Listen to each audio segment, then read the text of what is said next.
Hi everyone, গেছো দিদির আরেকটা নতুন রবিবারের গল্পে তোমাদের সবাইকে স্বাগত জানাই। আমি আছি হোচিমিন সিটিতে। হোচিমিন সিটি থেকে 2 ঘন্টা মতন দূরে আমরা একটু ড্রাইভ করে এলাম। যে জায়গাটা এসছি এটা ভীষণ সারা পৃথিবীর ইতিহাসে it's a very famous place. এই জায়গাটার নাম হচ্ছে কুচি। কুচি বলতে basically it's a root of a plant. তো সাউথ ভিয়েতনামের এটা একটা অত্যন্ত বিখ্যাত জায়গা অন্য একটা কোনো কারণে, সেটা আমি এক্ষুনি তোমাদেরকে বলবো।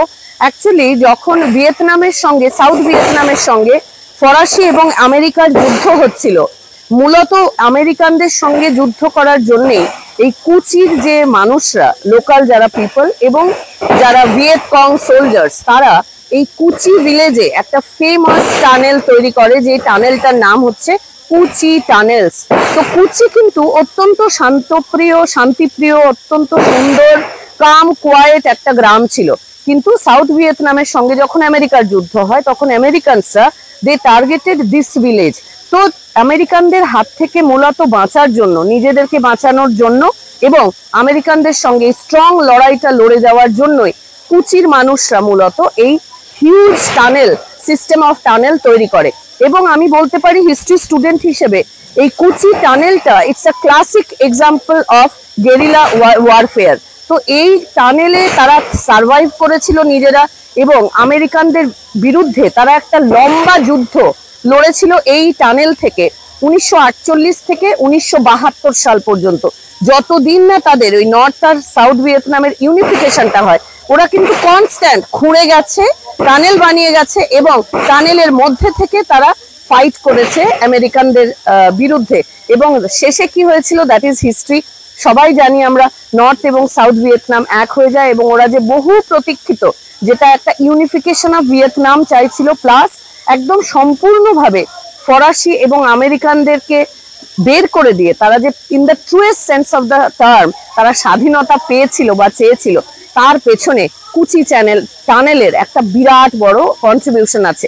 Being a history student, being a person or human being, যে কিনা এমন একটা দেশে জন্মেছে, I am talking about my self, যে কিনা অনেক দিন কলোনিতে, আমার দেশ অনেক বছর কলোনি হিসাবে ছিল ইংল্যান্ডের। So I can really feel the feeling, যে এই যে একটা লড়াই, ভারতের স্বাধীনতা যুদ্ধ বা ভিয়েতনামের স্বাধীনতার যুদ্ধ এবং তার যে এফেক্টটা, I am feeling extremely emotional. এবং আমি এখন টানেলের নিচে ঢুকবো, আমি জানি না কতদূর পারবো, কারণ ভীষণ ন্যারো টানেল এবং একটা ব্রিদিং প্রবলেম হতে পারে, but I will definitely try. এবং আমি চেষ্টা করব কিছু ভিডিও করতে, যাতে তোমাদেরকে আমার চোখ দিয়ে, গেছো দিদির চোখ দিয়ে, এই বিখ্যাত কুচি টানেল এবং ভিয়েতনামিজদের যে একটা অসম্ভব লড়াই, সেটা দেখানোর চেষ্টা করব।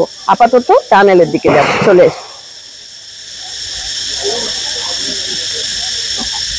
সো এটা হচ্ছে বেসিক্যালি এখন যেটা ওরা নামার জন্য অনেক ভালো ব্যবস্থা করে দিয়েছে। তো এটা হচ্ছে এন্ট্রি পয়েন্টটা। আমি একটু ভিডিও করার চেষ্টা করেছি, কিন্তু একদমই তারপরে ভিডিও করার কথা ভাবতেই পারছিলাম না। I was feeling scared kind of, but এই তোমাদেরকে একটু দেখালাম।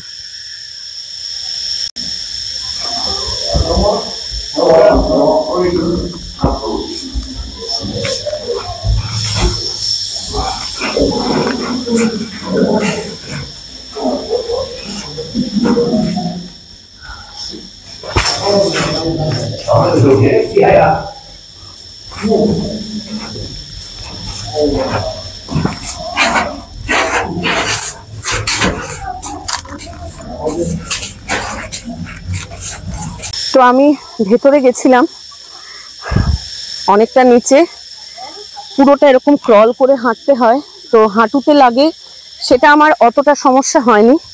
But it is very important to note যে তোমরা যদি আসতে চাও, প্রথম যেটা একটা হচ্ছে হাঁটু ঠিক থাকতে হবে।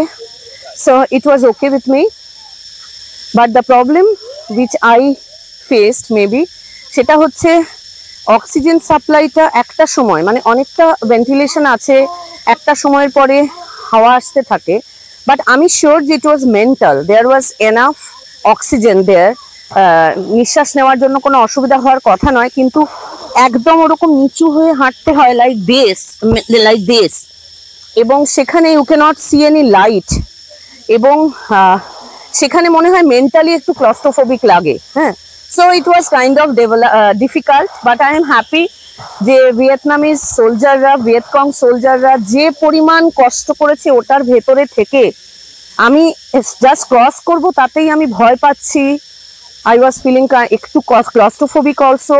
কিন্তু আমি ভাবছিলাম যে বছরের পর বছর ভিয়েতকং সোলজার্সরা এই সরু টানেলের মধ্যে জাস্ট, মানে আমি তো মোটা, আমার পরে মেবি এতটুকু জায়গা ছিল, সো ইট ওয়াজ ভেরি, মানে খুব চাপা জায়গা এবং হাইট এরকম, ওটার মধ্যে দিয়ে গানস নিয়ে ওরা লড়াই করেছে বছরের পর বছর।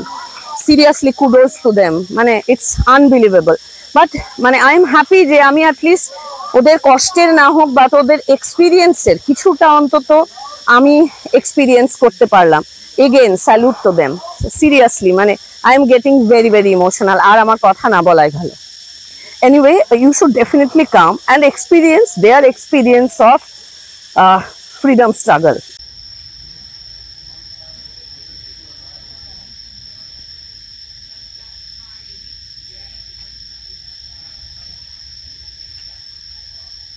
এটা একটু তোমাদের দেখাতে চাই। এটা যেমন কিচেন, তো এখানে রান্না হতো, ওরা এমন একটা সিস্টেম করেছিল যাতে ধোঁয়াটা এই কিচেনের ওপর দিয়ে বেরোতো না।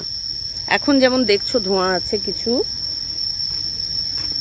ধোঁয়াটা অ্যাকচুয়ালি এতটা দূরে এখান থেকে বেরোতো, যাতে আমেরিকানসরা বুঝতে পারে না যে ওখানে একটা রান্নাঘরের এক্সিস্টেন্স আছে। তো এটা থেকে এটা অনেকটা দূর, মানে তখন আমি শিওর যে আরো দূরে করা হতো। It's unbelievable. এই টানেলের এন্ট্রি পয়েন্টটা থেকে ভেতরে ঢুকলেই সম্পূর্ণ একটা আলাদা চিত্র চোখের সামনে ধরা পড়ে এবং ওরা কিন্তু কুচি টানেলে ঢোকার পথটাকে ঠিক আগের মতনই রেখেছে।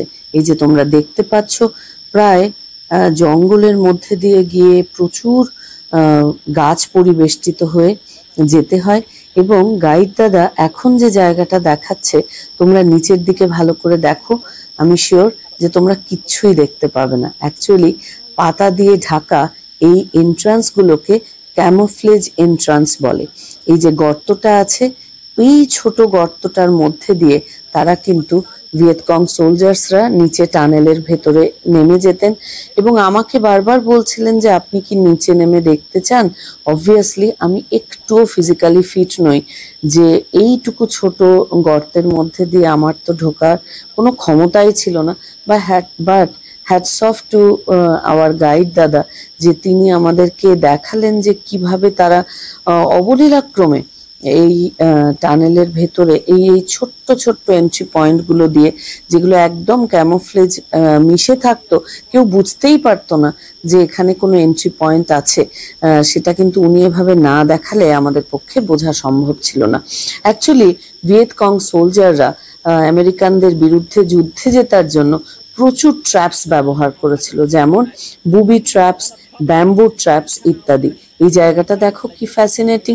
এখানে বাই চান্স যদি কারোর পা পড়ে তাহলে সে তো প্রথমেই নিচে চলে যাবে। আর এই যে দেখছো ছুঁচলো বাঁশের আগাগুলো, এগুলো অ্যাকচুয়ালি বাঁশের ছুঁচলো, বাঁশকে চেঁচে চেঁচে ছুঁচলো করা হয় এবং তার মাথায় বিষ মাখিয়ে রাখা হয়, যাতে আমেরিকান সোলজাররা এখানে যদি ভুল করে পা দিয়ে ফেলে তাহলে এক তো তারা নিচে নেমে যাবে, দুই তারপরেই এই বিষের খোঁচায় কিন্তু তাদের মৃত্যু হবে। এদের অর্থ করি সাহায্য তো তেমন বিশাল কিছু ছিল না এবং তাদের ইকোনমিক পাওয়ার যে সাংঘাতিক ছিল তাও নয়। সেজন্য আমি পড়ছিলাম বা ওনাদের কাছে শুনছিলাম যে অনেক ক্ষেত্রে আমেরিকানদের বিরুদ্ধে যুদ্ধ করার জন্য এরা কিন্তু কাঁকড়া, বিছে, সাপ এদেরও ব্যবহার করেছিল, যাতে খুব সহজেই আমেরিকানদের বিরুদ্ধে যুদ্ধে জেতা যায়। এই যে এন্ট্রি পয়েন্টটা দেখো তোমরা, একদম মাটির সঙ্গে মিশে আছে এবং এরা এরকম ছোট্ট ছোট্ট গর্ত করে, এই যে গাইড দাদা দেখাচ্ছেন, তারা বন্দুক মারতেন এবং আমার সত্যি অদ্ভুত লাগছিল এমন এমন জায়গাগুলো তারা তৈরি করেছে, হয়তো তোমাদের একদম চোখের সামনে থাকবে কিন্তু সেটা সত্যি বোঝা সম্ভব হয় না যে এটার নিচে এত বিশাল একটা সুড়ঙ্গ আছে এবং এটা এতটা চওড়া। অ্যাকচুয়ালি কুচি টাউনটার নিচটায় পুরো টাউনটা জুড়েই এই সুড়ঙ্গগুলো আছে, যেটা ক্যাম্বোডিয়ার বর্ডারকে টাচ করে। এবং এই যে ওনার কাছ থেকে নানান রকমের ট্র্যাপসের কথা শুনছিলাম, তাদের স্ট্রাগলের গল্প শুনছিলাম, গল্প নয় সত্যি কথা শুনছিলাম। সত্যি মানে এগুলো শুনে একটু ভীষণ ইমোশনাল হয়ে পড়ছিলাম। এখনো আমি যখন তোমাদের এই গল্পটা বলছি তখনও ভীষণ আমার ইমোশনাল লাগছে। এনিওয়ে, কুচি টানেলে ঢোকার পরেই এরকম একটা ডকুমেন্টারি দেখার সেন্টার থাকে, যেখানে বসে প্রথমে ডকুমেন্টারি দেখা যায় যে তাদের স্ট্রাগলটা কেমন ছিল, তারা কিভাবে যুদ্ধের কৌশল তারা আয়ত্ত করেছিলেন। এটা একটা ছোট্ট মিউজিয়াম আছে, মিউজিয়ামের ভেতরে প্রচুর অস্ত্রশস্ত্র রাখা আছে, যেগুলো ভিয়েতকংদের সঙ্গে আমেরিকার যে বিশাল যুদ্ধ হয়েছিল তার এখনো পর্যন্ত প্রমাণ। কুচি টানেলের নিচে 20 মিটার প্রথম লেয়ারটা যাওয়া যায়, 40 মিটার নিচে যাওয়া যায়, 70 মিটার নিচে যাওয়া যায়, অ্যান্ড সো অন।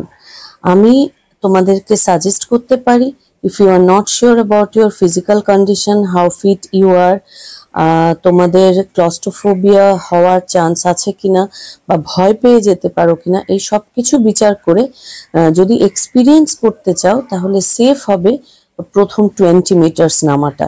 সেটাও কিন্তু ইটস অ্যান এক্সপিরিয়েন্স। আমার এক্সপিরিয়েন্স থেকে আমি বলতে পারি, আমি ক্লস্ট্রোফোবিয়া আমার নেই, বা আমি অনেক বছর সুইমিং করি, যোগব্যায়াম করি বলে খুব যে ফিজিক্যালি আনফিট তাও নয়। তারপরেও আমার কিন্তু টানেলের নিচে নেমে মনে হচ্ছিল যে আমি একটু ক্লস্ট্রোফোবিক হচ্ছি, but ultimately it was not true, I know that. কিন্তু তারপরেও একটা ভয় করছিল, এবং একটা সময় আমি যখন দেখলাম, আমি ভিডিও করার চেষ্টা করছিলাম বলে বোধহয় একটু পিছিয়ে পড়েছিলাম, আর টানেলটা যেহেতু একদম জিগজ্যাগ, সুতরাং কিছুক্ষণ পরে আমি রিয়েলাইজ করছিলাম যে আমার সামনে আমি কাউকে দেখতে পাচ্ছি না, এবং আলো থাকে না অবভিয়াসলি। মোবাইলের আলোটা জ্বালাতেও আমি প্রথম দিকটায় ভুলে গেছিলাম। অ্যাকচুয়ালি আমার একটু ভিডিও দেখা উচিত ছিল, আই ওয়াজ নট প্রিপেয়ার্ড। তো সেটাই আমি তোমাদেরকে ভিডিওতে বলার চেষ্টা করছি। তোমরা যদি ভিয়েতনামে যাও তাহলে কুচি টানেলের ভেতরেও অনেকে ভিডিও করতে পেরেছেন, তাদের ভিডিওগুলো একটু দেখা উচিত, এবং কি কি সেফটি মেজার্স নেওয়া উচিত যাতে তোমরা ভয় পেয়ে না যাও বা সিদ্ধান্ত নিতে পারো whether you should enter into the tunnel or not, এটা কিন্তু খুব ভালো করে দেখে নেওয়া উচিত। বাট সবকিছুর পরেই আমি বলতে চাই, বা ডেফিনেটলি আমি বলবো যে তোমাদের যদি একটু সাহস থাকে এবং এরকম আনইউজুয়াল কিছু এক্সপিরিয়েন্স করার ইচ্ছে থাকে, এবং অবশ্যই অতটা হাফ বেন্ট হওয়ার মতন ফিজিক্যাল ফিটনেস থাকাটাও খুব জরুরি। ক্লস্ট্রোফোবিয়া যদি না থাকে তাহলে একবার অবশ্যই কিন্তু এই এক্সপিরিয়েন্সটা করা উচিত। কুচি টানেলের অভিজ্ঞতা সত্যি ইউনিক, অনন্য, এবং এটা তো এই ধরনের অভিজ্ঞতা তো চট করে মানুষের হয় না। তো আমি ডেফিনেটলি সাজেস্ট করব, কিন্তু এটাও বলবো সঙ্গে তোমাদের পুরোটা জেনে পড়ে বুঝে, তোমাদের নিজেদের ফিজিক্যাল কন্ডিশন বুঝে তারপরে কিন্তু কুচি টানেল যাওয়ার সিদ্ধান্ত নেওয়া উচিত। বাট ওভারঅল এটা কিন্তু একটা ইউনিক, ভীষণ ভীষণ এনরিচিং, এডুকেশনাল একটা অভিজ্ঞতা ছিল, এবং যেটা আমি আগেও বলেছি, একটা ফ্রিডম স্ট্রাগলের পার্ট নিজেকে মনে হচ্ছিল। It was really fascinating. আজকে এই অবধি, সবাই ভালো থেকো, bye bye everyone, take care.